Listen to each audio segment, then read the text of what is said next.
Baik, bismillahirrahmanirrahim. Bismillahirrahmanirrahim. Assalamualaikum warahmatullahi wabarakatuh.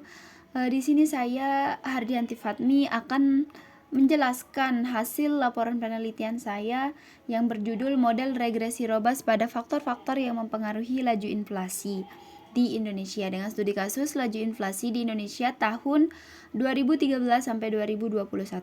Sebelumnya, hal yang melatar belakangi saya mengambil penelitian ini karena pada tahun 2022 ada beberapa isu yang mengatakan pada tahun 2023 akan terjadi resesi besar-besaran di Indonesia. Resesi ini berkaitan erat dengan inflasi karena resesi dipengaruhi oleh inflasi, di mana inflasi merupakan peningkatan pada harga barang dan jasa. Menurut Sukirno, dapat dikatakan bahwa istilah pertumbuhan ekonomi ialah alat untuk menerangkan atau mengukur prestasi dari perkembangan suatu ekonomi. Permasalahan ekonomi ini yang menjadi perhatian para ekonom yaitu inflasi.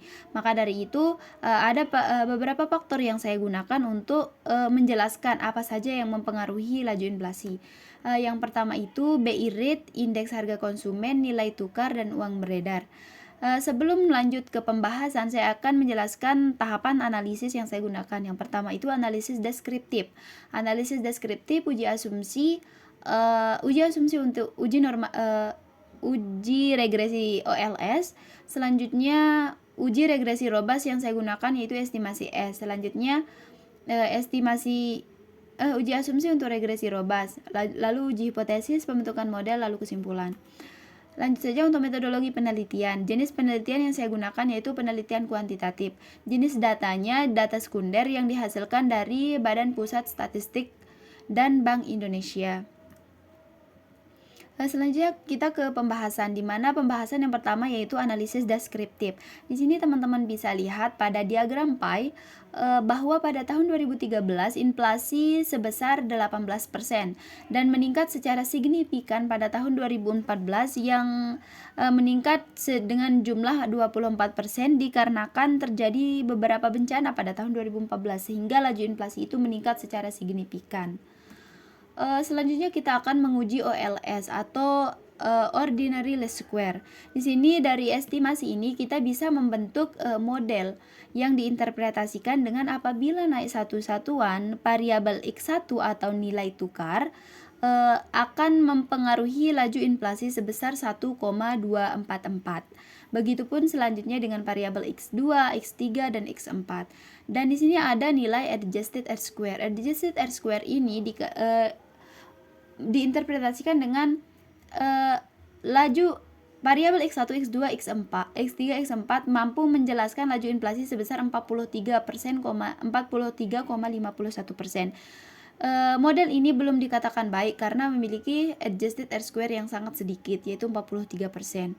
Selanjutnya kita akan melakukan uji simultan dan uji parsial, di mana uji simultan dilihat dengan nilai p-value. Apabila nilai p-value lebih dari 0,05 maka tidak ada yang signifikan atau tidak ada yang mempengaruhi laju inflasi. Di sini teman-teman bisa lihat dengan nilai p-value 0,1 maka tidak ada variabel independen yang mampu mempengaruhi laju inflasi. Selanjutnya kita akan melakukan uji asumsi klasik, di mana uji asumsi yang pertama itu Shapiro normalitas atau normalitas, homoskedastisitas, dan autokorelasi dan multikolinearitas. Untuk normalitas, data berdistribusi normal karena nilai p-value lebih besar dari 0,05. Untuk homoskedastisitas juga terdapat homoskedastisitas atau kehomogenan karena nilai p-value lebih besar dari alfa. Untuk autokorelasi karena nilai p-value-nya lebih besar dari alfa maka tidak terdapat autokorelasi. Dan untuk p-value apabila nilai PIF dari setiap variabel kurang dari 10 maka tidak terjadi multikolinearitas. Selanjutnya uji asumsi klasik regresi robust. Di sini terdapat uji asumsi yang tidak terpenuhi yaitu uji normalitas. karena kurang dari 0,005. Kenapa uji asumsi ini tidak terpenuhi? Karena pada uji asumsi klasik regresi Robas terdapat data yang outlier atau data yang jauh dari data aktual kita, data aslinya. Jadi perlu kita lakukan pendeteksian outlier. Untuk pendeteksian outlier ini kita menggunakan 3 cara. Yang pertama, R-student. R-student dikatakan data tersebut dikatakan outlier apabila nilai R-studentnya lebih dari 2. Di sini teman-teman bisa lihat yang pertama, gambar yang pertama ini ada observasi yang kedua yang memiliki nilai lebih dari 2, maka observasi kedua dikatakan outlier. Nah, untuk cara kedua dilihat dengan plot leverage. Di sini leverage ini memiliki rumus yaitu 2 dikali K dibagi N, yang hasilnya 0,8. Dan di sini teman-teman bisa lihat observasi keempat melebihi 0,8, artinya data tersebut outlier. Selanjutnya cara yang ketiga yaitu dengan melihat nilai David's model. David's model ini dikatakan outlier juga memiliki rumus, di mana rumusnya 2 dikali akar K per N, yang hasilnya 1,33. Dan di sini teman-teman bisa lihat bahwa pada observasi kedua dan keempat melebihi 1,33, maka data tersebut dikatakan outlier. Selanjutnya kita akan uji regresi Robas estimasi S.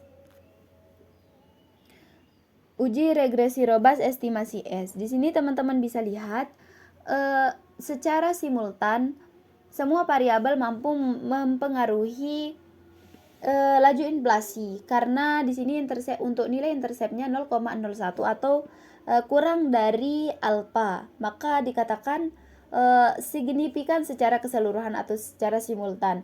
Tetapi secara parsial, di sini teman-teman bisa lihat bahwa hanya variabel X2 atau jumlah uang beredar yang mempengaruhi laju inflasi dengan nilai 0,005, maka pada variabel X2 dikatakan signifikan. Jadi model yang terbentuk yaitu bisa teman-teman lihat di bawah yang diinterpretasikan dengan apabila naik satu satuan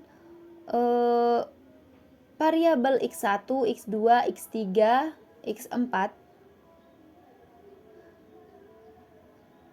maka mampu mempengaruhi laju inflasi sebesar 3,732 pada X1.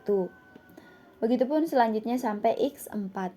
Selanjutnya estimasi S regresi Robas.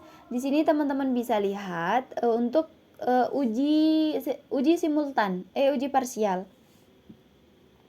Uji parsial dikatakan tolak 0 apabila T hitung lebih besar dari T tabel, dan di sini semua T hitung bernilai negatif, artinya terdapat pengaruh negatif terhadap laju inflasi.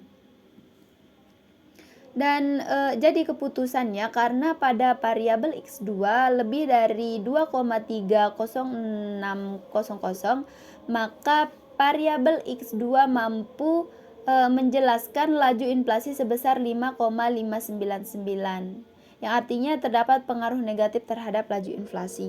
Jadi model yang terbentuk dari estimasi S regresi Robas ini yaitu yang bisa teman-teman lihat di sini, yang diinterpretasikan dengan apabila naik satu satuan variabel X2 atau jumlah uang yang beredar, maka mampu mempengaruhi laju inflasi sebesar 5,599. Dengan kesimpulan, hasil uji hipotesis metode regresi Robas estimasi S pada kasus inflasi periode 2013-2021 diperoleh bahwa variabel BI rate, uang beredar, dan kurs indeks harga konsumen secara bersama-sama simultan memberikan pengaruh terhadap inflasi. Sedangkan berdasarkan parsial, hanya variabel jumlah uang beredar yang berpengaruh signifikan. Sementara berdasarkan koefisien determinasi, metode regresi Robas estimasi S memperoleh nilai sebesar 0,8965. Ini menunjukkan bahwa metode regresi Robas estimasi S memiliki hasil yang baik di mana berdasarkan nilai R square. Variabel inflasi dapat dijelaskan variabel jumlah uang beredar sebesar 89,95% dan sisanya dijelaskan oleh variabel lainnya.